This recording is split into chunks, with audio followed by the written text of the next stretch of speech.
উত্তরাখণ্ডের অঙ্কিতা ভান্ডারীর কথা মনে আছে আপনাদের? হ্যাঁ, বিজেপি শাসিত রাজ্যের একটি ১৯ বছরের মেয়ে, তার মৃত বডি পাওয়া গিয়েছিল একটি খালে। কি হয়েছিল সেই ঘটনাটা, সেটা তো আমাদের বাংলার কোনো গদি মিডিয়াতে নেই। একটি ১৯ বছরের মেয়ে অঙ্কিতা ভান্ডারী, সে পড়াশোনায় ভীষণ ভালো, মধ্যবিত্ত পরিবারের মেয়ে, চাকরি করতে গিয়েছিল ওখানকারই একটি হোটেলে। সেই হোটেলের মালিককে ছিল বিজেপি নেতার ছেলে। হ্যাঁ, তারা অঙ্কিতা ভান্ডারীকে প্রস্তাব দেয় যে একদিন সেই হোটেলে রাতে বিজেপির কিছু বড় বড় নেতারা আসবেন এবং তাকে সেখানে তাদের জন্য মনোরঞ্জন করতে হবে। এই মনোরঞ্জন কেমন আপনারা বুঝতেই পারছেন আশা করি। শয্যা সঙ্গী হতে হবে তাদের। হ্যাঁ, একটি ১৯ বছরের মেয়েকে এরকম প্রস্তাব দেওয়া হয়। মেয়েটি স্বাভাবিকভাবে সেই প্রস্তাবে রাজি হয় না এবং তার কিছুদিন পরেই তার মৃতদেহ একটি খালে পাওয়া যায় সেখানকার।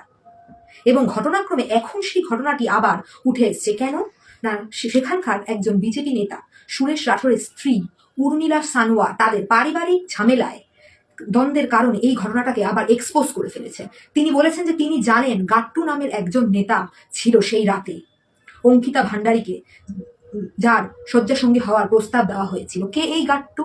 দুষ্মন্ত গৌতম, বিজেপির রাজ্যসভার নেতা। কোনো বিচার হবে না, শুধুমাত্র বিজেপির বড় নেতা বলে তাকে সেখানকার মুখ্যমন্ত্রীও গাইড করছে। তার মাথায় মুখ্যমন্ত্রীর হাত, তিনি বিজেপির বড় নেতা, তাই জন্য মেয়েটি বিচার পেল না এখনো ঠিক মতো করে।